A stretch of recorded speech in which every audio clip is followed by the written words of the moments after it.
Speaker यह एक तरह का ट्रांसड्यूसर होता है जो इलेक्ट्रिकल एनर्जी को साउंड एनर्जी में बदलता है, चाहे वो मोबाइल हो, ब्लूटूथ स्पीकर हो, ईयरफोन हो, होम थिएटर हो या फिर डीजे हो, सब में यह लगा होता है। इस वीडियो में हम विस्तार से जानेंगे कि स्पीकर के अंदर कौन कौन से पार्ट्स लगे होते हैं और यह कैसे काम करता है। पर इससे पहले हमें यह जानना होगा कि साउंड कैसे प्रोड्यूस होती है। इमेजिन कीजिए कि हवा में एक ऑब्जेक्ट रखा है। यह ऑब्जेक्ट अपने पोजीशन से थोड़ा आगे आ जाता है। इससे यहाँ का एयर कंप्रेस्ड हो जाएगा और यहाँ हाई प्रेशर क्रिएट होगा। यह कंप्रेस्ड एयर अपने बगल वाले एयर को पुश करेगा क्योंकि यहाँ पे हाई प्रेशर है और आगे लो प्रेशर है, तो इस वजह से कंप्रेस्ड एयर अपने आगे वाले एयर को पुश करेगा और उसे भी कंप्रेस्ड कर देगा, यानी कि कंप्रेशन हवा में आगे की ओर बढ़ रही है। अब मान लीजिए कि आगे जाने के बाद यह ऑब्जेक्ट पीछे आ जाता है। इससे यहाँ पर लो प्रेशर क्रिएट होगा जिसे रेयरफेक्शन कहा जाता है। यह लो प्रेशर भी अपने आप आगे की ओर बढ़ता रहेगा। अब आप यह सोच सकते हैं कि अगर यह ऑब्जेक्ट लगातार आगे पीछे करता रहे, यानी कि वाइब्रेट करता रहे, तो यह लगातार हाई प्रेशर और लो प्रेशर क्रिएट करता रहेगा।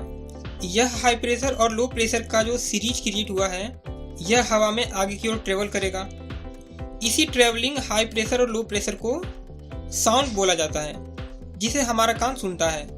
जब यह हाई प्रेशर और लो प्रेशर की सीरीज हमारे कानों तक पहुंचती है तो इससे हमारे कान के जो पर्दे होते हैं वो वाइब्रेट होते हैं, जिससे हमारा ब्रेन साउंड के रूप में समझता है। आइए बात करते हैं स्पीकर के अलग अलग पार्ट्स के बारे में और जानते हैं कि कैसे स्पीकर इस तरह की वाइब्रेशन प्रोड्यूस करता है।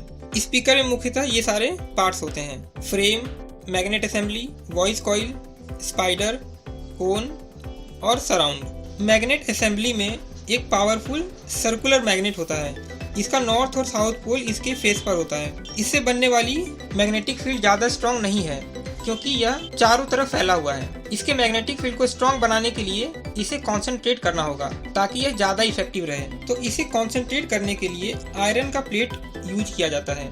यह आयरन का प्लेट दोनों ओर से लगा दिया जाता है ताकि यह मैग्नेटिक फील्ड को एक सर्किट प्रोवाइड करे और मैग्नेटिक फील्ड इसी आयरन प्लेट में ही रहे। हर मैग्नेट असेंबली में दो टाइप के आयरन प्लेट यूज होते हैं। एक आयरन का प्लेट सर्कुलर होता है और उसके बीच में एक सर्कुलर छेद होता है। दूसरा आयरन का प्लेट कंप्लीट होता है और उसके ऊपर एक आयरन का सिलेंडर लगा होता है। इसका साइज इस तरह रखा जाता है कि पोल पीस और फ्रंट प्लेट के बीच में एक पतला सा गैप बचा रह जाए।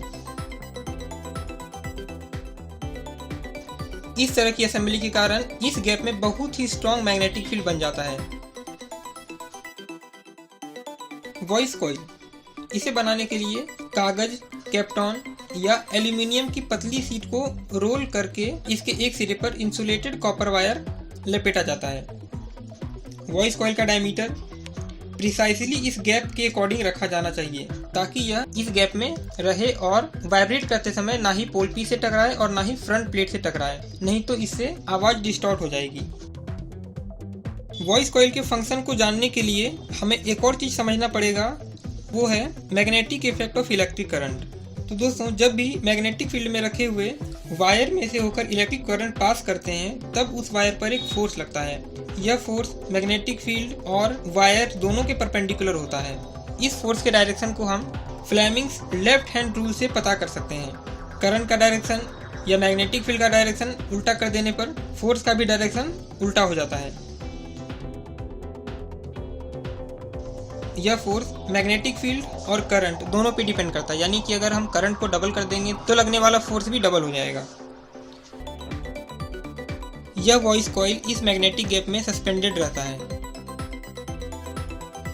इस सिचुएशन में अगर इसमें से इलेक्ट्रिक करंट पास करें तो इस कॉइल के हर एक वायर के हर एक सेक्शन पे एक ही डायरेक्शन में फोर्स लग रहा होगा, तो सारे फोर्स कंबाइन हो जाएंगे और ये सारे फोर्स मिलके वॉइस कॉइल को एक डायरेक्शन में पुश करने की कोशिश करेंगे।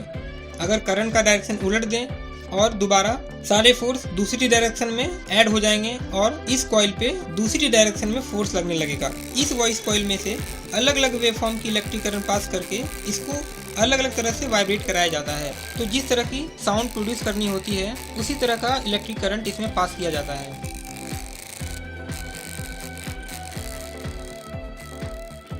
स्पाइडर मोस्टली फैब्रिक और रेजिन की बनी होती है। यह इनर साइड से वॉइस कॉइल से अटैच्ड होती है और आउट साइड में फ्रेम से जुड़ी होती है। इसका स्ट्रक्चर कुछ इस तरह से होता है कि यह वॉइस कॉइल को सपोर्ट करे और उसे एक सस्पेंशन प्रोवाइड करे। यानी कि जब वॉइस कॉइल पे एक डायरेक्शन में फोर्स लगेगा तो यह सस्पेंशन उसे वापस मैग्नेटिक फील्ड में खींच लाएगी। कोन पेपर या प्लास्टिक का बना होता है जो वॉइस कॉइल से डायरेक्टली अटैच्ड होता है। वॉइस कॉइल के वाइब्रेट होने से कोन भी वाइब्रेट होता है। चूँकि कोन का एरिया वॉइस कॉइल से काफ़ी बड़ा होता है तो यह वॉइस की तुलना में काफ़ी ज़्यादा एयर के कांटेक्ट में रहता है, जिससे ज़्यादा साउंड प्रोड्यूस होती है। कोन के आउटर पार्ट को होल्ड करने के लिए फैब्रिक या रबर या पेपर का बना हुआ एक स्ट्रक्चर होता है जिसे सराउंड कहते हैं। सराउंड और स्पाइडर दोनों मिलकर कोन और वॉइस कॉइल को सिर्फ एक्सियल डायरेक्शन में ही मूव करने देते हैं। यह साइड में जरा भी मूव नहीं कर सकता है, जो कि अच्छी क्वालिटी का साउंड प्रोड्यूस करने के लिए बहुत जरूरी है। वॉइस कॉइल के दोनों तारों को दो लचीले तार से कनेक्ट करके फ्रेम में बने हुए पीसीबी पर जोड़ दिया जाता है ताकि एम्पलीफायर से इसका कनेक्शन किया जा सके।